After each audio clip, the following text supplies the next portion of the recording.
Welcome friends, আমি হচ্ছে snakes friend Ashok. আর খবর পাওয়ার সাথে সাথে আমি সেখানে এসে গেছি। শুনলাম যে একটা কুয়াতে একটা সাপ পড়া আছে। এখন গিয়ে দেখি সেই সাপটি কি। বন্ধুরা, এই যে দেখছেন এখানে ছোটো একটা সুপারি বাগান হলো। আর এই শায়দ এই সুপারি বাগান এসবের জন্য জল দেওয়ার জন্য একটা কুয়া বানানো হয়েছিল। আমাদের সেই কুয়াতেই সাপটি পড়ে আছে। যে গাছে দাঁড়ান, এই যে গাছের মধ্যে এই গাছে আছে না? আচ্ছা, পেঁচ খায় আছে। দেখি বন্ধুরা, একেবারে ভিতরে নিচে ঠিক মতো দেখা যাচ্ছে না। দাঁড়ানোর চেষ্টা করি, দেখি অল্প উপরে ওঠানোটা। আপনি ধরেন, দেখুন এটা ধরেন ধরেন ধরেন।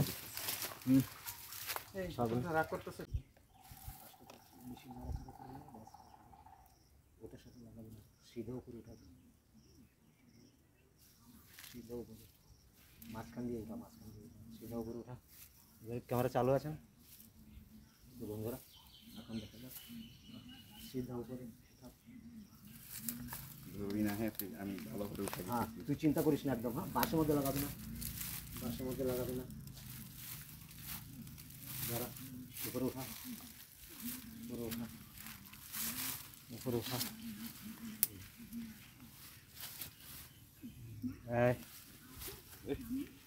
এই যে বন্ধুরা, এসে গেছে সাপটি। প্র্যাকটিক্যাল কোবরা কুয়াতে পড়েছিল। এখন আমরা অনেক পরিশ্রম করে, অনেক চেষ্টা করার পর এই সাপটিকে বাইরে বের করলাম। অনেক কষ্টে সাপটিকে বাঁচানো হলো। চলো চলো, নদী গিয়ে দেখা যাক। আচ্ছা, আমার এইগুলো একজন নিয়ে নাও।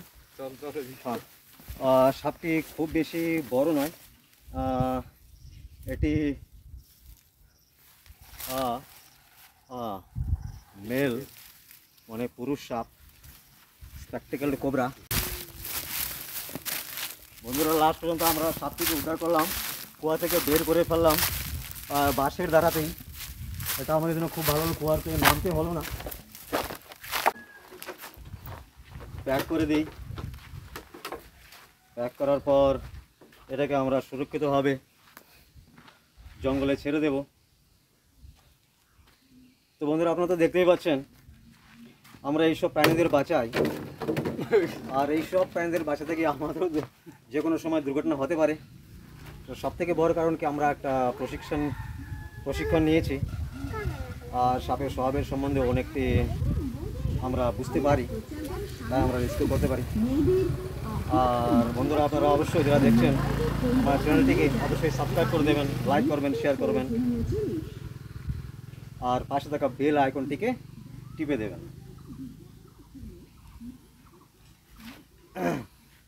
যে দেখুন, এটা মোটামুটি 3.5 ফুট হবে না? তাহলে এটা এখন প্যাক করে দিই। রাত প্যাক করবি, রাত দেখাবি। এই ঢাকনাটা কোথায়? ওখানে। হ্যাঁ, চল ঢুক ঢুক ঢুক ঢুক ঢুক ঢুক বাবা, ঢুক ঢুক, ঢুকে যা ঢুকে যা। ক্যামেরাটা ভালো করে নাও। ঢুকে যা ঢুকে যা।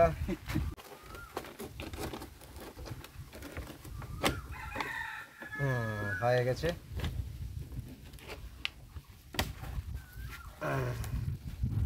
কি বন্ধু, চিন্তা করিস না, তাকে ছেড়ে দেবো। আর অক্সিজেন নেওয়ার জন্য অক্সিজেন স্পট করা আছে। তো বন্ধুরা, আমরা ফাইনালি এই সাপটিকে প্যাক করে ফেললাম। তো এনাদের কুয়াতে এই সাপটি পড়েছিল। তো আমরা এখন জানতে চাইবো যে এনার নামটি আর গ্রামটির নাম। তো আপনি প্লিজ আপনার নিজের নামটি বলবেন আর গ্রামের নামটি। আমার নাম বিলিয়ামবাড়া। আচ্ছা, বিলিয়ামবাড়া। বিলিয়ামবাড়া, গ্রাম হলো পানবাড়ি। আচ্ছা আচ্ছা, পানবাড়ি পানবাড়ি পানবাড়ি। হ্যাঁ হ্যাঁ। তো সাপটা পড়ে গেছিলো, ঢুকেছিল এই কুয়ার মধ্যে। কুয়া থেকে বাঁচানোর জন্য কুয়া থেকে বার করা হলো। ওকে, আপনাকে সাপকে বাঁচানোর জন্য আপনাকে অসংখ্য অসংখ্য ধন্যবাদ জানাই। হ্যাঁ, এবার সাপকে বাঁচান, প্রকৃতিকে বাঁচান, পর্যাবরণকে বাঁচান। আর অবশ্যই আপনারা যারা আবার চ্যানেলটিকে দেখছেন, সাবস্ক্রাইব করে দেবেন, লাইক করে দেবেন, শেয়ার করে দেবেন। তো বন্ধুরা, আমরা এসে গেছি ফরেস্টে, জঙ্গলে। এখন আমরা এই সাপকে, যেটা কিছুক্ষণ আগে উদ্ধার করেছিলাম আমরা একটি কুয়া থেকে, এখন এটা আমরা রিলিজ করতে যাচ্ছি। আসুন বন্ধুরা, এটি খুবই রাগে আছে সাপটি। এই যে ঢাকনাটা ঠিকমতো লাগানো নেই, তাই স্টিকটা দরকার দেখি তবুও রাখি। বন্ধুরা এই যে দেখতে পাচ্ছেন, এখন আমরা এটাকে এখানে রিলিজ করে দেব। এর আপনারা দেখবেন, এই সাপটিকে অল্প কাছে নিয়ে আসেন ক্যামেরাটি। আর এই যে দেখুন বন্ধুরা, কাছে নিয়ে আসে অল্প। এই যে এর ফন্টটি, এটা নিউরোটক্সিন ভেনামেতে পাওয়া যায়, আর এর সাথে সাইটোটক্সিনের কম্বিনেশন থাকে। আর এটার কামড়ে মানুষের আধা ঘন্টার মধ্যে অ্যান্টিভেনাম লাগানো চাই, খুব বেশি হলে 45 মিনিটের ভিতরে। আর সাধারণত ঠিকমতো যদি কামড়ায় তো মোটামুটি 40 ml পর্যন্ত এটা ভেনাম ইনজেক্ট করতে পারে। তো এই যে দেখুন আমার দিকে দেখছে, অল্প কাছে আসুন, এখন এটাকে ছেড়ে দিচ্ছি।